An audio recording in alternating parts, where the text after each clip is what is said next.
పాలేరు శాసనసభ నియోజకవర్గ పరిధిలో రాబోయే మున్సిపల్ ఎన్నికలకు సంబంధించి సన్నాహక సమావేశాన్ని ఏర్పాటు చేసి మమ్మల్ని ఆహ్వానించిన మిత్రులు, మీ అభిమాన నాయకుడు రెవెన్యూ శాఖ మంత్రివర్యులు పొంగులేటి శ్రీనివాసరెడ్డి గారు, ఈ కార్యక్రమంలో నాతో పాటు ముఖ్య అతిథులుగా విచ్చేసిన ఉప ముఖ్యమంత్రి వర్యులు బట్టి విక్రమార్క గారు, అదేవిధంగా ఖమ్మం జిల్లా ఇన్ఛార్జ్ మంత్రివర్యులు వాకిటి శ్రీహరి గారు, సాగునీటి పారుదల శాఖ మంత్రివర్యులు మరియు పౌర సరఫరాల శాఖ మంత్రివర్యులు పెద్దలు ఉత్తమ్ కుమార్ రెడ్డి గారు, అదేవిధంగా వ్యవసాయ శాఖ మంత్రివర్యులు పెద్దలు గౌరవనీయులు తుమ్మల నాగేశ్వరరావు గారు, అదేవిధంగా ఖమ్మం జిల్లా పార్లమెంట్ సభ్యులు రఘురామిరెడ్డి గారు, నాగర్ కర్నూలు పార్లమెంట్ సభ్యులు డాక్టర్ మల్లు రవి గారు, అదేవిధంగా ప్రభుత్వ ప్రత్యేక సలహాదారులు వేం నరేందర్ రెడ్డి గారు, శాసనసభ్యులు మిత్రులు రామ్దాస్ నాయక్ గారు, అదేవిధంగా శాసనసభ్యురాలు సోదరిమణి మట్టా రాగమయ్య గారు, అదేవిధంగా శాసనసభ్యులు మిత్రులు కోరం కనకయ్య గారు, శాసనసభ్యులు మిత్రులు పాయం వెంకటేశ్వర్లు గారు, అదేవిధంగా శాసనసభ్యులు మిత్రులు జారే ఆది నారాయణ గారు, అదేవిధంగా భద్రాచలం శాసనసభ్యులు తెర్లం వెంకట్రావు గారు, వివిధ కార్పొరేషన్లకు సంబంధించిన చైర్మన్లు, జిల్లా పార్టీ అధ్యక్షులు, వివిధ హోదాలలో ఉన్న పార్టీ నాయకులు, ప్రాణ సమానులైన కాంగ్రెస్ పార్టీ కార్యకర్తలందరికీ హృదయపూర్వకంగా నమస్కారాలు. మిత్రులారా, మొట్టమొదటిసారి రాజకీయ ప్రయాణం ఖమ్మం జిల్లా 2007-8 సంవత్సరంలో నేను ఈ జిల్లాకు రావడం జరిగింది. ఆనాడు మధిర శాసనసభ నియోజకవర్గం మాజీ శాసనసభ్యులు కొండవాల కోటేశ్వరరావు గారితో కలిసి మధిర శాసనసభ నియోజకవర్గంలో వివిధ గ్రామాలలో పల్లె పల్లె తెలుగుదేశం పార్టీ కార్యక్రమాలు తీసుకొని ముందుకెళ్లడం జరిగింది. ఆ రోజే మొట్టమొదటిసారి మా మిత్రులు బట్టి విక్రమార్క గారి సొంత ఊరు చూడాలి, వారి పెద్దన్న మల్లు అనంతరాములు గారు మా అభిమాన నాయకుడు, ఆ ప్రాంతంలో మా కుటుంబాలకు అత్యంత సన్నిహితుడు అని చెప్పి ఆ గ్రామాన్ని చూడాలన్న ఆసక్తితో స్నానాల లక్ష్మీపురం 2007-8 సంవత్సరంలో ఆ గ్రామానికి వెళ్ళి మల్లు అనంతరాములు గారి ఇల్లు, ఆ గ్రామాన్ని చూడడం జరిగింది. ఆ రోజు నుంచి ఈ రోజు వరకు, ఆ రోజు మొట్టమొదటిసారిగా శాసన మండలి సభ్యుడిగా ఈ ఖమ్మం ప్రాంతానికి నేను రావడం జరిగింది. ఆ రోజు నుంచి ఈ రోజు వరకు దాదాపుగా 19-20 సంవత్సరాలలో ఏ రోజు కూడా ఈ ఖమ్మం జిల్లాకు ఏ కార్యక్రమాలలో వచ్చినా మీరు మనసు నిండుగా ఆశీర్వదించి మీ గుండెల నిండా అభిమానాన్ని ప్రదర్శించి శాసన మండలి సభ్యుడి నుంచి తెలంగాణ రాష్ట్ర ముఖ్యమంత్రిగా బాధ్యతలు చేపట్టే వరకు ఖమ్మం జిల్లా ప్రజలు నిండు మనసుతో ఆశీర్వదించి ఈరోజు ముఖ్యమంత్రి స్థాయికి ఎదగడానికి మీరందరూ అండగా నిలబడ్డందుకు మనస్ఫూర్తిగా మీ అందరికీ ధన్యవాదాలు తెలియజేస్తున్న మిత్రులారా. అదేవిధంగా మిత్రులారా, ఈ సందర్భంగా ఇద్దరు గొప్ప వ్యక్తులను సంక్షేమ పథకాలను అమలు చేయడంలో పేదవాళ్ళ గుండెల్లో శాశ్వతంగా చిరస్థాయిగా వాళ్ళ పేర్లు నిలిచిపోయినాయి. వాళ్ళ ఇద్దరిని ఈనాడు మనం స్మరించుకోవాల్సిన అవసరం ఉన్నది.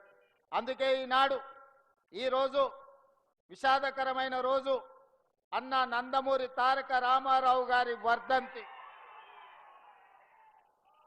ఒక గొప్ప నాయకుడు, ఒకనాడు తెలుగు వాళ్ళంటే మదరాసీలని పిలుస్తున్న సందర్భంలో తెలుగువాడి ఆత్మగౌరవాన్ని ప్రపంచానికే చాటి చెప్పిన గొప్ప నాయకుడు నందమూరి తారక రామారావు గారని ఈ వేదిక మీద నుంచి సగర్వంగా నేను తెలియజేస్తున్నా.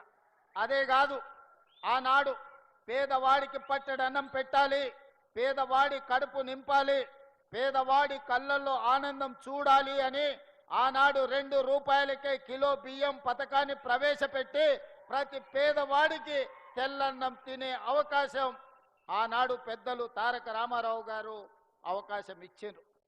ఈనాడు ఆ రోజు ఎన్టీ రామారావు గారు ప్రవేశపెట్టిన 2 రూపాయల కిలో బియ్యం పథకాన్ని ఈరోజు ఉత్తమ్ కుమార్ రెడ్డి గారు పౌర సరఫరాల శాఖ మంత్రిగా బాధ్యత చేపట్టిన తర్వాత ఈ పథకాన్ని ఇంకా వినూత్నంగా పేదలకు అందుబాటులోకి తీసుకెళ్లాలి అని దొడ్డు బియ్యం కాదు సన్న బియ్యం ఇవ్వాలి, నాణ్యమైన బియ్యం ఇవ్వడం ద్వారా ప్రతి పేదవాడి కడుపు నింపాలి అని ఈరోజు రాష్ట్రంలో 3,17,00,000 మందికి ప్రతి వ్యక్తికి 6 కిలోలు ఉచితంగా సన్న బియ్యం పథకాన్ని ప్రవేశపెట్టి ఈరోజు ప్రతి పేదవాడిని కడుపు నింపాలి, ప్రతి పేదవాడి ఆకలి తీర్చాలి అని ఈ పథకాన్ని కొనసాగిస్తున్నాం.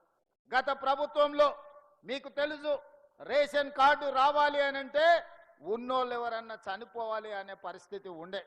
కానీ మన ప్రభుత్వం వచ్చిన తర్వాత ప్రజా పాలనలో లక్షలాది రేషన్ కార్డులు పేదవాళ్ళకు అందించి ఆ రేషన్ కార్డులు ఇచ్చిన ప్రతి వాళ్లకు సన్న బియ్యం పేదవాళ్లకు తీసుకొచ్చి ఇచ్చి పేదవాడి కడుపు నింపే ప్రయత్నం మన ప్రభుత్వం చేస్తున్నది. ఈ వేదిక మీద నుంచి పెద్దలు ఉత్తమ్ కుమార్ రెడ్డి గారికి నేను సూచన చేస్తున్నా, ఇంకా ఎవరైనా తెలంగాణ రాష్ట్ర నలుమూలలో రేషన్ కార్డు రాని వాళ్ళు ఎవరున్నా ప్రతి పేదవాడికి రేషన్ కార్డు ఇవ్వండి, రేషన్ కార్డు ఇచ్చిన ప్రతి వాడికి సన్న బియ్యం ఇవ్వండి. పేదవాడిని ఆకలి తీర్చడమే మన లక్ష్యము.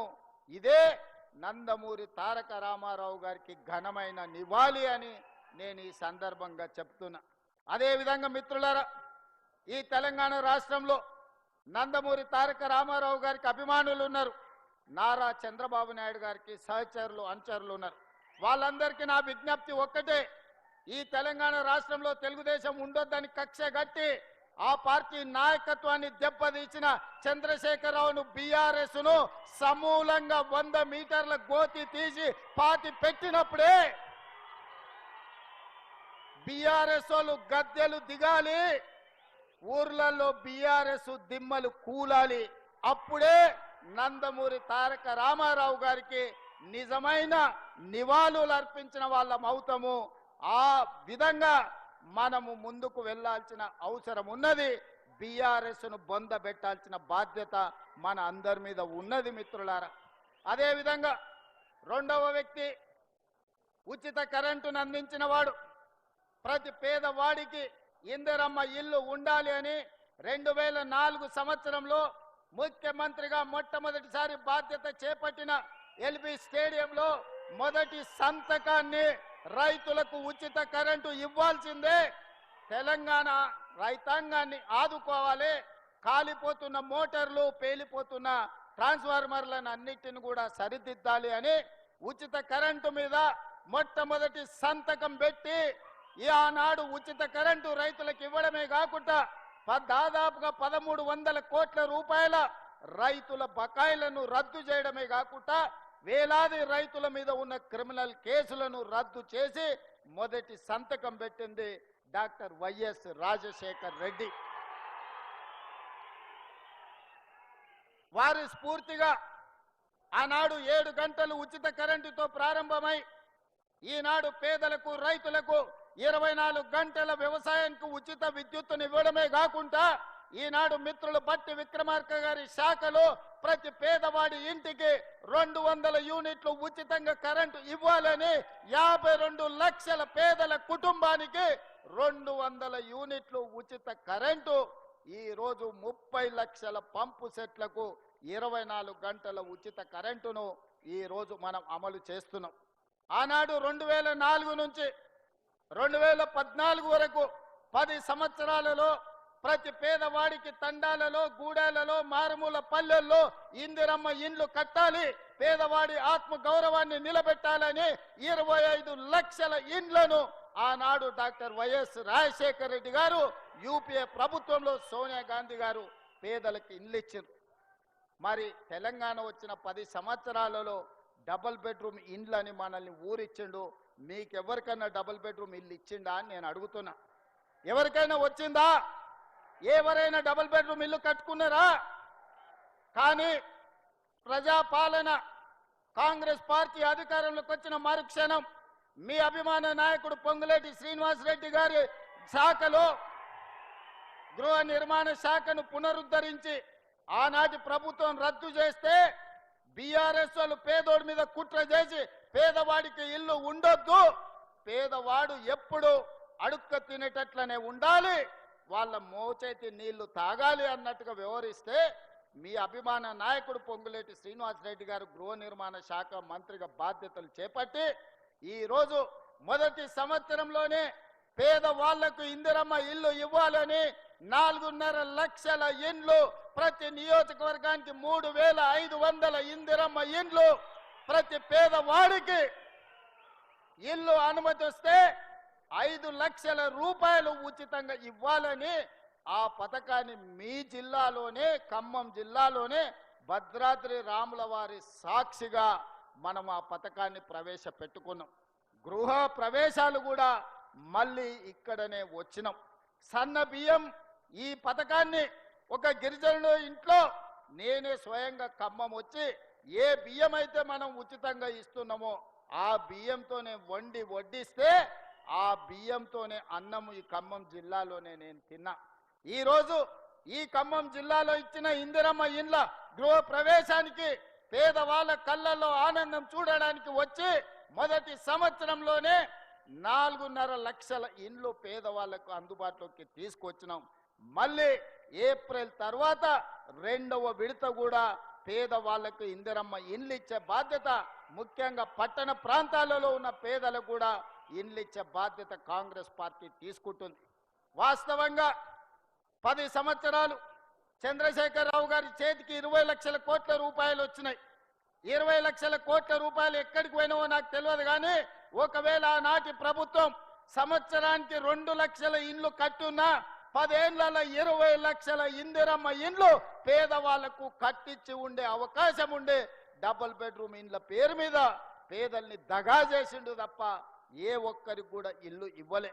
అందుకే ఈనాడు ప్రతి సంవత్సరం మన వెసులుబాటును బట్టి ప్రతి పేదవాడికి, చివరి పేదవాడికి కూడా ఇందిరమ్మ ఇల్లు మంజూరు చేసి ఆత్మ గౌరవంతో బ్రతికే విధంగా ఈరోజు ఇందిరమ్మ ఇండ్లను కొనసాగిస్తున్నాం.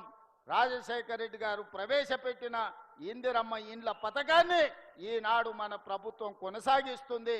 ఎక్కడ కూడా రాష్ట్రాలు వేరైనా, ఈనాడు ఆ పార్టీలు వేరైనా, వాళ్ళ కుటుంబాలు వేరే పార్టీలో ఉన్నా ఎన్టీ రామారావు గారిని, వైఎస్ రాజశేఖర రెడ్డి గారిని ఆదర్శంగా తీసుకొని తెలంగాణ రాష్ట్రంలో సంక్షేమ పథకాలను అమలు చేసే ప్రయత్నం మన ప్రభుత్వం చేస్తుంది. అది అమలు చేయడానికి నా సహచర మంత్రివర్గ మిత్రులందరూ ఇవాళ మనకు సహకరిస్తున్నారు. మిత్రులారా, 2 సంవత్సరాలు పూర్తి చేసుకున్నాం. ఈ మధ్యనే 5 సంవత్సరాల కోసం ఎన్నికైన ప్రభుత్వాన్ని మొదటి సంవత్సరం పూర్తి కాక ముందు నుంచే ఒక పక్కన శుక్రాచార్యుడు, ఇంకొక పక్కన మారీచుడు, సుబాహుడు బయలుదేరినరు మీరు దిగాల్సిందే అని. శుక్రాచార్యుడి గురించి, మారీచుడి గురించి నాకంటే రామాయణం తెలిసిన మీకే ఎక్కువ తెలుసు.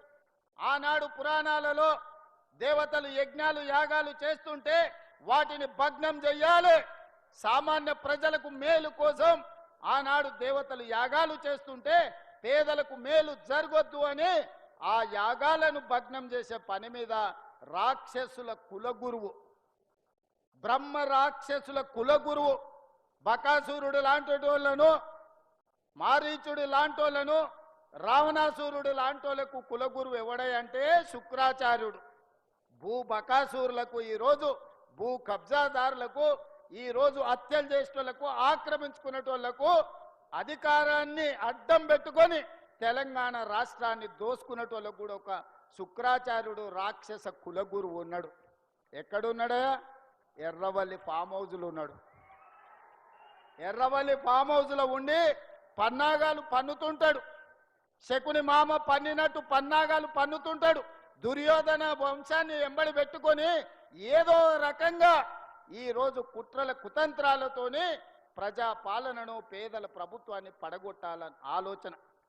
శుక్రాచార్యుడేమో ఫామ్ హౌస్ పోయిండు, మారుచీరుడు సుబాహుడేమో బావా బామ్మార్దుల ముసుగులో అసెంబ్లీ లోపలికి వస్తుండ్రు.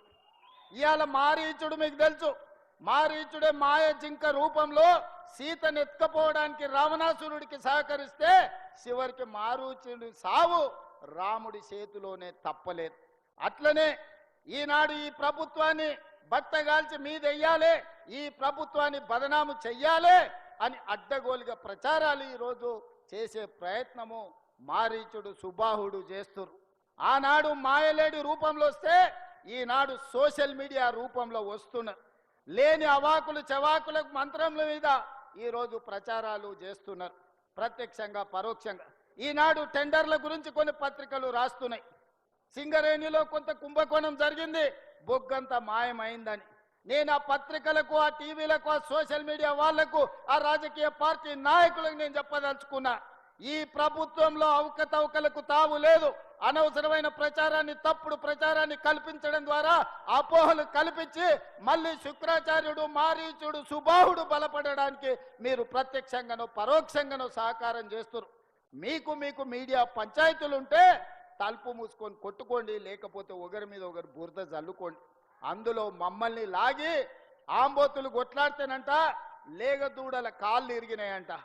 ఇద్దరు మీడియా యజమానులు కొట్లాడుకుంటే మీరు కొట్లాడుకోండి, కానీ మా మంత్రులని బదనాం చేసే కార్యక్రమాన్ని మీరు తీసుకోకండి. దయచేసి ప్రత్యక్షంగానో పరోక్షంగానో మీరు రాస్తున్న రాతలు, చూపిస్తున్న చూపులు మారీచుడి సుబావులకు శుక్రాచార్యునికి సహకారం అందించినట్టుగా ఉంటుంది. ఒక్కసారి ఆలోచన చేసి వాస్తవాలను తెలుసుకొని రాసే ముందు మమ్మల్ని వివరణ అడగండి. తెలంగాణ రాష్ట్ర ముఖ్యమంత్రిగా రోజుకి 24 గంటలు, సంవత్సరానికి 365 రోజులు ప్రజా జీవితంలో ఉన్న ప్రజలకు అందుబాటులో ఉన్న మీడియాకు కావాల్సిన వివరణ ఇవ్వడానికి తెలంగాణ రాష్ట్ర ముఖ్యమంత్రిగా నేను సిద్ధంగా ఉన్నా. ఏదైనా వార్త ఏ టీవీలో వచ్చినా, ఏ పేపర్లు వచ్చినా, ఏ సోషల్ మీడియాలో వచ్చినా నా ఎమ్మెల్యేల మీద, నా ఎమ్మెల్సీల మీద, ఎంపీల మీద, మంత్రుల మీద ఎవరి మీద ఆరోపణ వచ్చినా వాళ్ళందరికీ నాయకుడిగా, కుటుంబ పెద్దగా అది నా గౌరవానికి భంగం కలిగిస్తుంది, నా నాయకత్వం పట్ల అపోహలను కలిగిస్తుంది. ఇలాంటి విషయాలలో ఎలాంటి కాంప్రమైజ్ లేదు. మా మంత్రుల మీద ఏదొచ్చినా రాసే ముందు నన్ను వివరణ అడగండి. ఈ ప్రభుత్వాన్ని అందరినీ సమన్వయం చేసుకొని, అందరి సహకారం తీసుకొని, అనుభవజ్ఞులైన తుమ్మల లాంటి వాళ్ళ అనుభవాన్ని తీసుకొని ఈరోజు ఈ ప్రభుత్వాన్ని నడుపుతున్నాం. 24 గంటలు పని చెయ్యాలి అంటే, సమ్మక్క సారలమ్మ గుడిని 100 రోజుల్లో పూర్తి చెయ్యాలి అని అంటే ఆ బాధ్యతను మీ అభిమాన నాయకుడు పొంగులేటి శ్రీనివాసరెడ్డి గారికి బాధ్యత ఇచ్చి 100 రోజుల్లో అమ్మవారి మందిరాన్ని నిర్మించాలి అని 24 గంటలు వారిని అక్కడనే పెట్టిన. ఢిల్లీలో ఏ అవసరం ఉన్నా, ఏ ఆర్థిక మంత్రితో మన రాష్ట్రానికి రావాల్సిన నిధులు కావాలన్నా, ఇతర శాఖల అనుమతులు కావాలన్నా బట్టి విక్రమార్క గారిని కాలుకు బలపం కట్టి ఢిల్లీలో గల్లి గల్లి తిప్పి ప్రతి మంత్రి దగ్గరికి పంపించి రాష్ట్రానికి రావాల్సిన అనుమతులు, నిధులను రాబట్టుకునే ప్రయత్నం చేస్తున్నా. ఇది ఉమ్మడిగా మా ప్రభుత్వం నడిపిస్తున్న విధానం. గతంలో ఉన్న ముఖ్యమంత్రులు ఏకపాత్రాభినయం చేసేది. దుర్యోధనుడు వాళ్ళే, దుశ్శాసనులు వాళ్ళే, సుయోధనులు వాళ్ళే, ఇట్లా ప్రతి పాత్ర ఒక్కడే ఏకపాత్రాభినయం చేస్తాడు. మా దగ్గర అట్లా కాదు. అందరం సమన్వయం చేసుకొని ఎవరు బాధ్యతలు వాళ్ళు, ఎవరికి ఉన్న అనుభవాన్ని ఇంకొకరితో పంచుకొని సమన్వయంతో ఈ ప్రభుత్వాన్ని నడుపుతున్నాం. 2 సంవత్సరాలల్లా ఎలాంటి అవకతవకలకు కానీ, ఎలాంటి తప్పులకు కానీ అవకాశం ఇవ్వలేదు. ఈనాడు కూడా సింగరేణిలో జరుగుతున్న కోల్ మైనింగ్ టెండర్ విషయంలో ప్రభుత్వం స్పష్టంగా, నికార్సుగా నిజమైన అనుభవం ఉన్న వాళ్ళకే ఇస్తుంది తప్ప అనా పైసా అవినీతికి అవకాశం ఇవ్వము. దయచేసి నా సహచర మంత్రుల మీద వార్తలు రాసే ముందు నాతో వివరణ తీసుకోవాల్సిందిగా నేను పెద్దలకు విజ్ఞప్తి చేస్తున్నా. మిత్రులారా, ఈనాడు ఖమ్మం జిల్లా ప్రజలు తెలివైనోళ్ళు. ఖమ్మం జిల్లా ప్రజలు పోరాటానికి ప్రతిరూపం. 2014లో మీరు గుర్తించారు, బీఆర్ఎస్కి ఒకటే సీట్ ఇచ్చారు. 2018లో గుర్తించారు, బీఆర్ఎస్కి ఒకటే సీట్ ఇచ్చారు. 2023లో గుర్తించారు, ఒకటే సీట్ ఇచ్చారు. మొన్న జరిగిన సర్పంచ్ ఎన్నికల్లో 1130 గ్రామ పంచాయతీలు ఉంటే 791 గ్రామ పంచాయతీలను గెలిపించి 71% కాంగ్రెస్ పార్టీకి అండగా నిలబడి కాంగ్రెస్ పార్టీకి ఖమ్మం జిల్లా కంచుకోటని నిరూపించిన ఖమ్మం జిల్లా కాంగ్రెస్ పార్టీ కార్యకర్తలకు నేను మనస్ఫూర్తిగా అభినందనలు తెలియజేస్తూ రాబోయే మున్సిపల్ ఎన్నికల్లో కూడా మీ చెమటను, మీ రక్తాన్ని చెమటగా మార్చి కాంగ్రెస్ పార్టీ జెండాను ఎగరేయాలి. చిన్న చిన్న విషయాలు ఏమున్నా అంతర్గత సమావేశాలలో మాట్లాడుకోవాలి. పార్టీకి అవసరమైన సూచనలు, సలహాలు ఇవ్వాలి. పార్టీ ఒక నిర్ణయం తీసుకొని జిల్లా పార్టీ అధ్యక్షులు, రాష్ట్ర పార్టీ అధ్యక్షుడు ఎవరికి బీఫామ్ ఇస్తే వాళ్ళ గెలుపు కోసం పనిచేయాలి. భిన్న అభిప్రాయాలు ఉండొచ్చు, భిన్న అభిప్రాయాలు భేదాభిప్రాయాలుగా మారొద్దు. కొన్నిసార్లు అవకాశం ఆలస్యంగా వస్తుంది, కొన్నిసార్లు అనుకోకుండా అదృష్టం కలిసి వస్తే కొన్నిసార్లు తొందరగా కూడా వస్తుంది. నాకు అదృష్టం కలిసి వచ్చింది. నాకంటే పెద్ద పెద్ద వాళ్ళ అనుభవం ఉన్న వాళ్ళు ఇక్కడ ఉన్నారు. కానీ ఏ మంత్రి పదవి చేపట్టకుండానే 17 సంవత్సరాలు రాజకీయ జీవితంలో 18వ సంవత్సరంలోకి అడుగుపెట్టే సమయానికే తెలంగాణ రాష్ట్రానికి ముఖ్యమంత్రి బాధ్యత. కష్టంను నమ్ముకొని క్రమశిక్షణతో పార్టీకి పనిచేస్తే పార్టీ ఇవాళ తెలంగాణ రాష్ట్ర ముఖ్యమంత్రిగా శ్రీమతి సోనియా గాంధీ, రాహుల్ గాంధీ, మల్లికార్జున్ ఖర్గే గారు అవకాశం ఇచ్చిండ్రు. నాకంటే అనుభవం ఉన్న వాళ్ళు ఉన్నా పార్టీ నిర్ణయం తీసుకున్నది కాబట్టి వాళ్ళందరూ సంపూర్ణంగా సహకరించి నాకు మంత్రిగా అనుభవం లేకపోయినా ప్రభుత్వం నడపడంలో సంపూర్ణమైన సహకారాన్ని అందించి ఈరోజు దిగ్విజయంగా 2 సంవత్సరాల పరిపాలనను పూర్తి చేసుకున్నాం. అందుకే మిత్రులారా, క్రియాశీలక కార్యకర్తలకు, కాంగ్రెస్ నాయకులకు నాకు విజ్ఞప్తి ఒకటే. రేపు జరగబోయే మున్సిపల్ ఎన్నికలలో ఖమ్మం జిల్లా 100% కాంగ్రెస్ పార్టీ జెండా ఎగరాలి, బీఆర్ఎస్ను బొందబెట్టాలి. బీజేపీ అయితే ఆనమాలు కూడా ఖమ్మం జిల్లాలో లేవు. ఎక్కడ కూడా ఏకలింగం తోకలింగం కూడా బీజేపీ వాళ్ళు ఖమ్మంలోకి మీరు రానియలే. మీరు తెలివి కల్లోలు. అందుకే బీజేపీని రాజ్యాంగానికి ప్రమాదం పొంచి ఉందని మొదటి నుంచి ఖమ్మం జిల్లాలో బీజేపీని నిషేధించిండ్రు. ఆ నిషేధం భవిష్యత్తులో కూడా కొనసాగుతుందని నేను విశ్వసిస్తున్నా. కాకపోతే మారీచులు మళ్ళా బయలుదేరిండ్రు. శివరాసన్లు నిన్నమన్ననే మీటింగులు పెట్టిర్రు ఖమ్మంలో. శివరాసన్ మాటలు నమ్మో, మారీచుడి మారువేషంలో వచ్చినోని నమ్మో, ఒకటో ఆరో అక్కడ ఇక్కడ తులసి వనంలో గంజాయి మొక్కల్లాగా ఎవరన్నా గెలిపిస్తారంటే గెలిచినోడు మళ్ళీ మీ కాళ్ళల్లో కట్టబెట్టి ఖమ్మంకు వచ్చే ప్రాజెక్టులను నిలిపివేసే ప్రమాదం ఉన్నది. ఇవాళ మిత్రులు శ్రీనివాసరెడ్డి గారు ఇక్కడ నుంచి ఎమ్మెల్యే మంత్రిగా ఉన్నాడు కాబట్టి మున్నేరు పాలేరు ప్రాజెక్టు ఇవాళ మనం తెచ్చుకోగలిగినాం. ఇవాళ నర్సింగ్ కాలేజీని ప్రారంభించుకోగలిగినాం. ఇవాళ జేఎన్టీయూకు అవసరమైన నిధులను ఇచ్చుకోగలిగినాం. సీతారామ ప్రాజెక్టును ప్రారంభించుకోగలిగినాం. భవిష్యత్తులో పనులను కొనసాగించే పరిస్థితి ఉన్నది. ఇవాళ భద్రాచలం టెంపుల్ ఆయల్ల 100 కోట్లు ఇస్తా అని చెప్పి ఆటాన కూడా ఇవ్వకుండా, ₹1 కూడా ఇవ్వకుండా రాముల వారిని కూడా ఆయన మోసం చేస్తే మనం భూసేకరణ కోసం నిధులు ఇచ్చినాం. భూమి సేకరణ జరిగిపోయింది. తొందరలోనే భద్రాచలం రాముల వారి మందిరాన్ని అయోధ్య రామ మందిరం తలపించే విధంగా ఈరోజు మనం నిర్మాణం చేసుకుంటాం. వాటికి అవసరమైన నిధులను మంజూరు చేసే బాధ్యత మా అందరి మీద ఉన్నది. మా కోరం కనకయ్య చెప్తున్నాడు, మున్నేరు వాగు నుంచి ఒక చిన్న లిఫ్ట్ పెడితే 3 మండలాలకు నీళ్లు వస్తాయి. మాది మొత్తం కరువులాగా ఉన్నది, మీరు ఆలోచన చెయ్యాలి, బట్టి గారు కర్ణించాలి అని చెప్పిండు. తప్పకుండా ఉత్తమ్ కుమార్ రెడ్డి గారికి కోరం కనకయ్య తరఫున నేను విజ్ఞప్తి చేస్తున్నా. దాన్ని పరిశీలించి సాధ్యమైతే తక్షణమే దాన్ని మంజూరు చేసే బాధ్యత మనం తీసుకుందామని చెప్పి ఉత్తమ్ కుమార్ రెడ్డి గారికి నేను సూచన చేస్తున్నా. మిత్రులారా, ఇవాళ మున్సిపాలిటీలలో చాలా సమస్యలు ఉన్నాయి. కొత్తగూడెం మున్సిపల్ కార్పొరేషన్గా మార్చుకున్నాం. ఇవన్నీ అభివృద్ధి పనులు జరగాలి.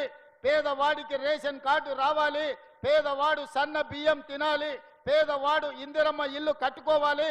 21,000 కోట్ల రూపాయలు 25,35,000 మంది రైతులకు రైతు రుణమాఫీ జరిగి ఈరోజు రైతు కనీసం మద్దతు ధరనే కాదు, ఆనాడు ఒరేస్తే ఊరేసుకున్నట్టే అని ఆయన చెప్పిండు. మా ఉత్తమన్న ఒరేయండి, సన్న ఒడ్లు పండించండి, 500 రూపాయలు బోనస్ ఇస్తామని తుమ్మల గారు ఉత్తమ్ గారు ఇవాళ చెప్పి వందలాది కోట్ల రూపాయలు 500 రూపాయల బోనస్ ఇచ్చి ఈరోజు రైతులను ఆదుకుంటున్నాం.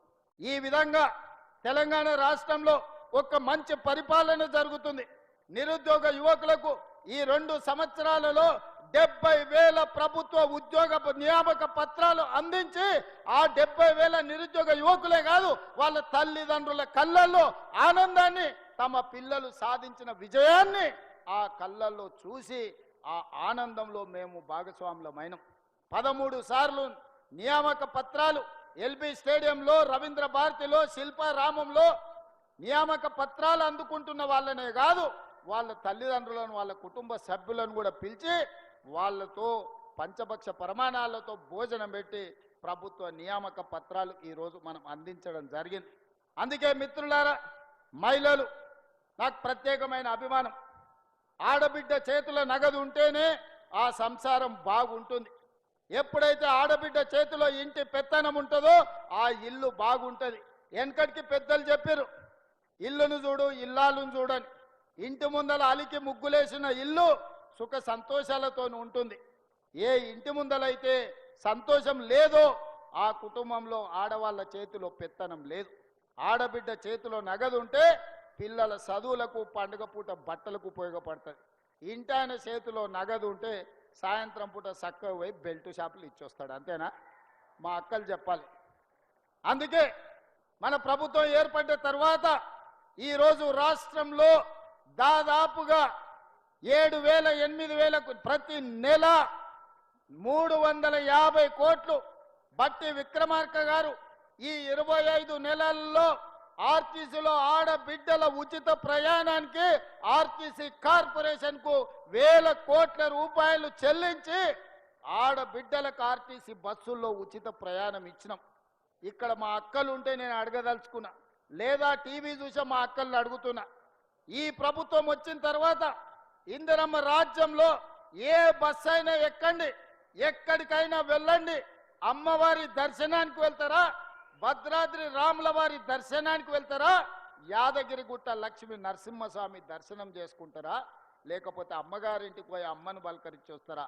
ఎవరన్నా ₹1 బస్ కిరాయి మిమ్మల్ని అడిగినరా? ఇవాళ ఈ రాష్ట్రంలో వేలాది కోట్ల రూపాయలు ఖర్చు పెట్టి ఆడబిడ్డలకు ఆర్టీసీలో ఉచిత బస్సు ప్రయాణాన్ని ఏర్పాటు చేయడం ద్వారా పేద ఆడబిడ్డల ఆత్మ గౌరవాన్ని పెంచినాం. బస్సులో ఉచిత ప్రయాణమే కాదు, 1000 బస్సులు ఆడబిడ్డలే స్వయం సహాయక సంఘాలతో ఖరీదు చేసి ఆర్టీసీకే కిరాయికి పెట్టారు. ఇవాళ 1000 బస్సులకు ఆడబిడ్డలు యజమానులు అయ్యారు. అదేవిధంగా మా బట్టి గారిని అడిగిన 0 వడ్డీ మీద ఇప్పటి వరకు ఎన్ని ఇచ్చినామని 26, 27 వేల కోట్ల రూపాయలు బ్యాంకుల లింకేజ్ ఇచ్చి 0 వడ్డీకి సంబంధించి వందలాది కోట్ల రూపాయలు బ్యాంకుకు మిత్తిలు మన ప్రభుత్వం చెల్లించింది.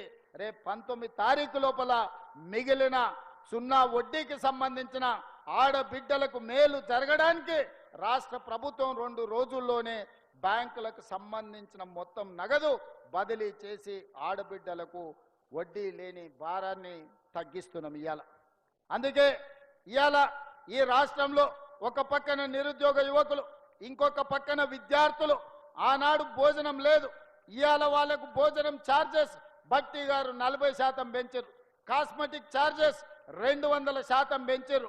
యంగ్ ఇండియా ఇంటిగ్రేటెడ్ స్కూళ్ళు 100 నియోజకవర్గాలలో 100 స్కూళ్ళు 22,000 కోట్ల రూపాయలతోటి ఈ రోజు పనులను ప్రారంభించండు. స్కిల్ యూనివర్సిటీ తీసుకొచ్చినాం, స్పోర్ట్స్ యూనివర్సిటీ తీసుకొచ్చినాం. ఇవాళ ఈ విధంగా ముందుకు వెళ్తే రైతులకు రుణమాఫీ చేసినాం. రైతులు పండించిన పంటకు గిట్టుబాటు ధరతో పాటు 500 రూపాయల బోనస్ ఇవ్వడం జరిగింది మిత్రులారా.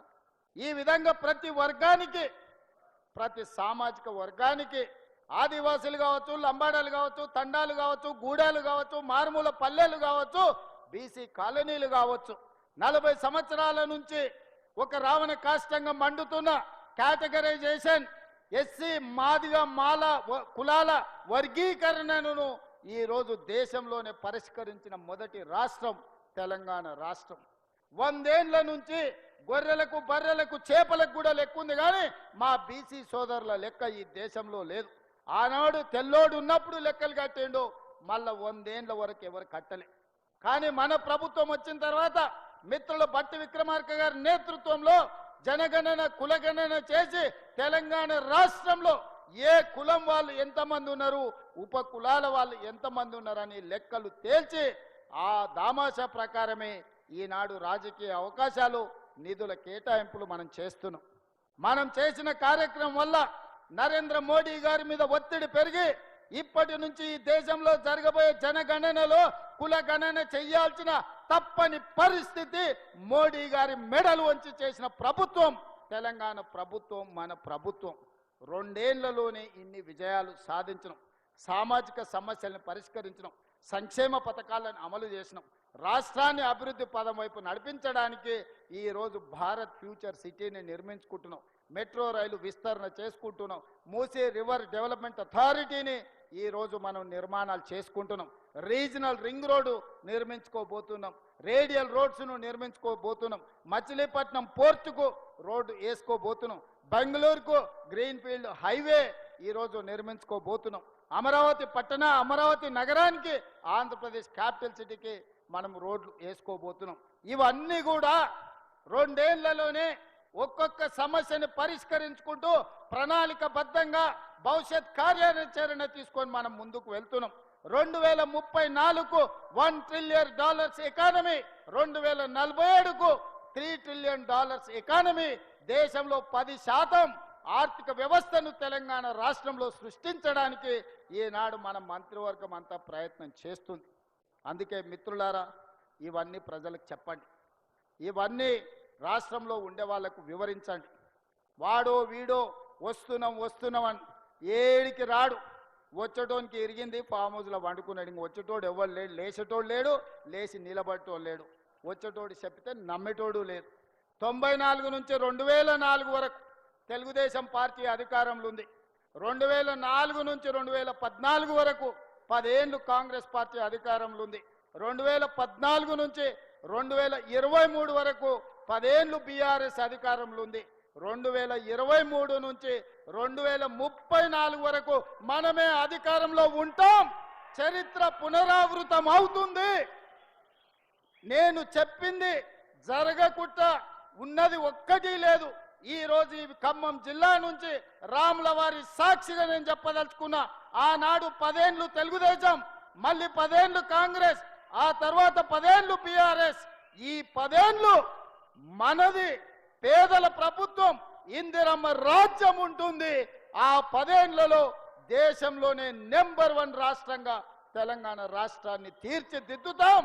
రేపు జరగబోయే ఎన్నికల్లో 23 డిసెంబర్లో అధికారంలో నుంచి బీఆర్ఎస్ను గద్దె దించారు. 2024 పార్లమెంట్లో గుండు సున్నా ఇచ్చి బొందబెట్టారు. కంటోన్మెంట్ జూబ్లీహిల్స్ ఉప ఎన్నికల్లో బోడబండ రెఫరెండం అన్నాడు.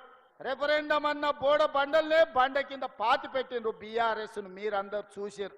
సర్పంచ్ ఎన్నికల్లో 66% ఇచ్చి కాంగ్రెస్ పార్టీని ఆశీర్వదించారు. రేపు జరగబోయే మున్సిపల్ ఎన్నికల్లో కూడా అత్యధికంగా 70% పైగా ఏ విధంగా అయితే ఖమ్మం సర్పంచులు 70% గెలిపించిండ్రో రేపు కూడా ఈ ఎన్నికల్లో గెలిపించాలి. మనమందరం కష్టపడాలి, కాంగ్రెస్ పార్టీ జెండా ఎగరేయాలి.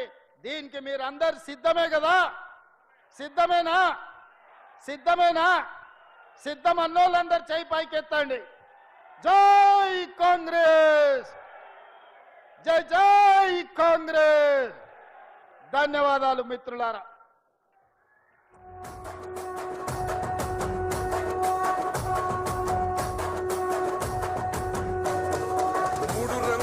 జెండా బట్టి సింగమోలే కదిలినాడు ఒక్కరో కాంగ్రెస్ సూర్యుడు, మన రేవంత్ అన్న నిగ్గదీసి అడిగే మునగాడు. వీడు భూమిన వానైతాడు, బీద సాదల ధైర్యం వీడు, దొంగ దొరల భరతం పడతాడు. మన రేవంత్ అన్న పేద ఇంటికి పండుగ తెస్తాడు.